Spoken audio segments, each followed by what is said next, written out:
Welcome to Baba academy online education digital class. હું ગૌરવ મકવાણા બાબા એકેડમીના online digital platform પર આપ સર્વે વિદ્યાર્થી મિત્રોનું હાર્દિક સ્વાગત કરું છું. તો આપણે ભણી રહ્યા છે ધોરણ 10 વિષય છે ગણિત, જેમાં પ્રકરણ નંબર 13 નો અભ્યાસ કરી રહ્યા છે, જેનું નામ છે આંકડાશાસ્ત્ર. આંકડાશાસ્ત્રની અંદર આપણે સ્વાધ્યાય 13.1 અને 13.2 વ્યવસ્થિત પૂર્ણ કરેલું છે અને શરૂઆત કરવાની છે સ્વાધ્યાય 13.3 ની. બરાબર. હવે આની અંદર સૌપ્રથમ તો સૂત્ર છે. બરાબર. તો આ બે જ લેક્ચર સૂત્ર સમજીએ. આને શું સમજીએ? સૂત્ર. સૂત્ર શું છે આંકડાશાસ્ત્ર? હવે આની અંદર બે, કેમ કે આની અંદર ત્રણ વસ્તુ ભેગી થશે. બરાબર. 13.1 માં શું ભણ્યા હતા? મધ્યક. ત્રણ રીતે ગણાતો. બરાબર. પછી 13.2 માં શું ભણ્યા? બહુલક. બહુલકની સાથે સાથે મધ્યક પણ હતો. બહુલકની સાથે સાથે મધ્યક પણ હતો. અને હવે શું આવે છે? મધ્યસ્થ. શું આવશે? મધ્યસ્થ. મધ્યસ્થની સાથે સાથે મધ્યકય આવશે, બહુલકય આવશે. મધ્યસ્થ ગણવાનું છે. બરાબર. એટલે આ બધી વસ્તુ ભેગી થશે. બરાબર. તો સમજીએ. પહેલા આનું સૂત્ર શું છે એ સમજીએ. બરાબર. એક ત્રિરાશિનું પણ અલગથી સૂત્ર આપ્યું છે, એને પણ સમજીએ. સૂત્ર કંઈક આપણું આવું છે. મધ્યક, મધ્યસ્થ, મધ્યસ્થ. મધ્યક ને મધ્યસ્થ બધું ભેગું ના કરતા, જેને એમ કહેવાય. શું કહેવાય? એમ. એનું સૂત્ર છે મધ્યસ્થ એમ બરાબર L plus n/2 minus CF અને છેદમાં F ગુણ્યા H. હવે આ સૂત્ર અને આની પહેલા બહુલક સમજે, એમાં F1 માઇનસ F2 એ બધું ભેગું ના કરતા હોય, બધું ભેગું થઈ જશે, ખબર જ નહીં પડે ક્યાંથી ક્યાં જાય છે. બરાબર. ચાલો. તો આ સૂત્ર છે મધ્યસ્થનું. મધ્યસ્થ m બરાબર L પ્લસ કૌંસમાં n/2 માઇનસ CF છેદમાં F ગુણ્યા H. ચાલો. હવે આની અંદર અમુક ડેટા તો તમને ખબર જ છે અને અમુક જ સમજવાના છે, તો હું તમને બધા સમજાવી દઉં. ચાલો. આની અંદર શરૂઆત ક્યાંથી થાય? m ને કહેવાય મધ્યસ્થ, એ ખબર જ છે. m બરાબર શું કહેવાય? મધ્યસ્થ. ચલો રેડી. L એટલે શું? L એટલે જે મોટા, જે આગળ 13.2 માં બહુલક ભણ્યા. બરાબર. તો બહુલકની અંદર જે હતું એની જ વસ્તુ છે L એટલે. L એટલે કે શું? મધ્યસ્થ, જે મોટામાં મોટો વર્ગ છે એની અધઃસીમા. બરાબર. એટલે કે બહુલકીય વર્ગની અધઃસીમા. બહુલકીય વર્ગની અધઃસીમા. બરાબર.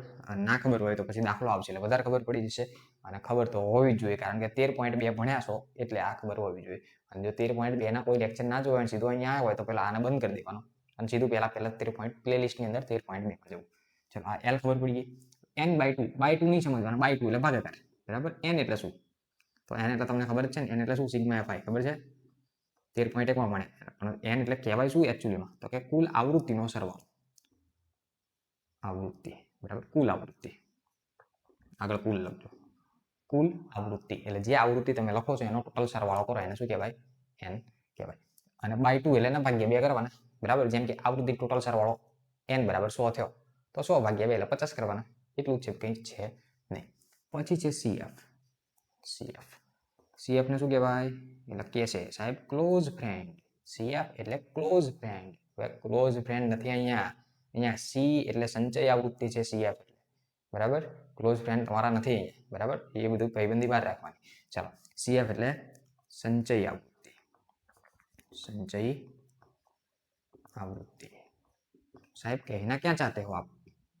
સંચય આવૃત્તિ પણ કહેવાય શું એને એકચ્યુઅલીમાં? તો અત્યારે નહીં ખબર પડે, દાખલો આવશે એટલે ખબર પડશે.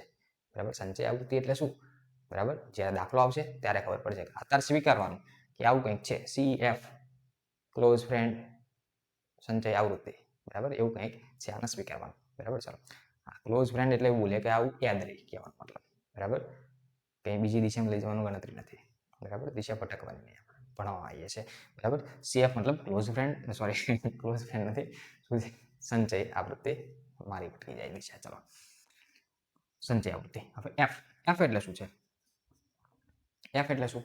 F ને શું કહેવાય? જે આગળ ભણી ગયા. F એટલે કે જે આપણે આવૃત્તિ લખીએ એમાં મોટામાં મોટી આવૃત્તિ હોય, જે 13.2 ની અંદર બહુલકમાં શું કહેતા હતા? મોટા મોટી આવૃત્તિને F1 કહેતા હતા. યાદ છે? પછી એની પર 0, નીચે 2. બરાબર. જો F1 એટલે જે અહીંયા F છે ને એ જ મોટામાં મોટી આવૃત્તિ. બરાબર. આવૃત્તિ. આવૃત્તિ પણ કઈ? જો આ કુલ આવૃત્તિ છે. કુલ આવૃત્તિ જેટલી આવૃત્તિ લખી તેનો સરવાળો. અને આવૃત્તિ એટલે શું? મોટામાં મોટી આવૃત્તિ. બરાબર. કૌંસમાં લખો એટલે લખી શકો મોટામાં મોટી આવૃત્તિ. મોટામાં મોટી આવૃત્તિ.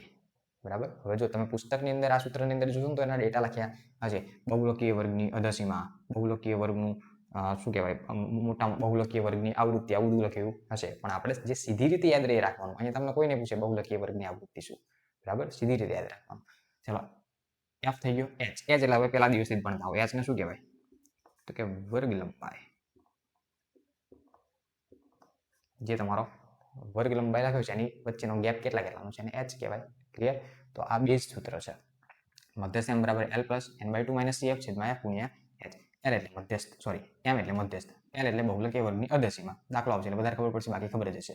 n એટલે કુલ આવૃત્તિનો સરવાળો, cf એટલે સંચય આવૃત્તિ, f એટલે આવૃત્તિ મોટામાં મોટી જે આવૃત્તિ છે, અને h એટલે વર્ગ લંબાઈ. રેડી? અને હવે ત્રણ વસ્તુ તમે ભણો છો. હવે આ m આયા, પહેલા તમે શું ભણ્યા હતા? x બાર ભણ્યા હતા. અહીંયા સાઈડમાં તમને ખ્યાલ આવે. પહેલા તમે ફર્સ્ટ 13.1 હતું, એમાં x બાર એટલે મધ્યક ભણ્યા. શું ભણ્યા?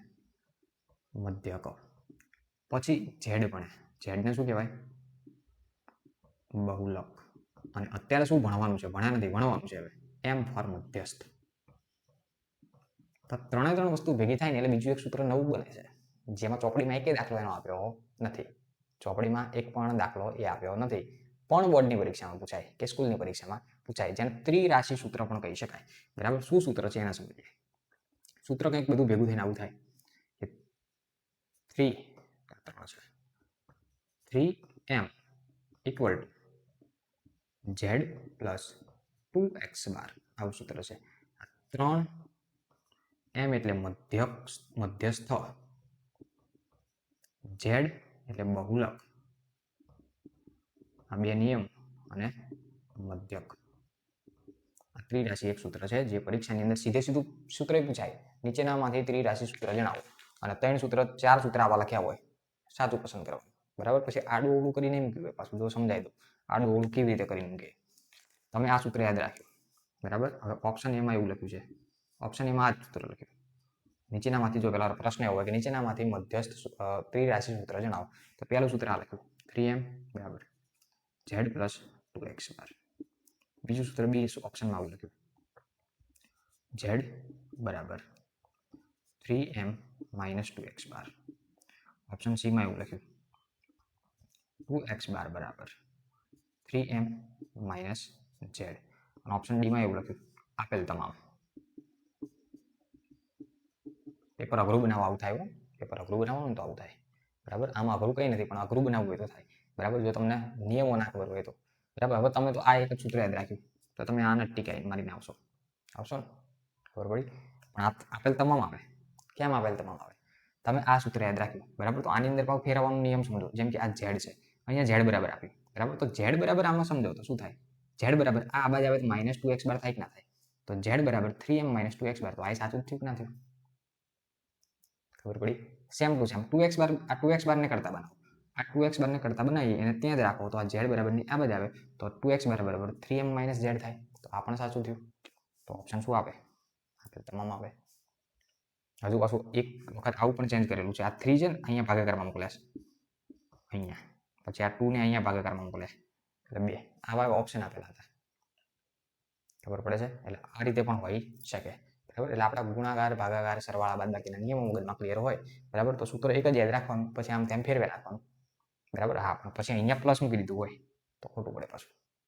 તો એવું મૂક્યું નીચેનામાંથી કયું સૂત્ર નથી? તો આ નથી. ખબર પડી? Okay, done. બરાબર? તો આ લેક્ચર બેઝ લેક્ચર હતો. બરાબર? તો અહીં સુધી રાખીએ છીએ. સો થેન્ક્સ ફોર અટેન્ડિંગ.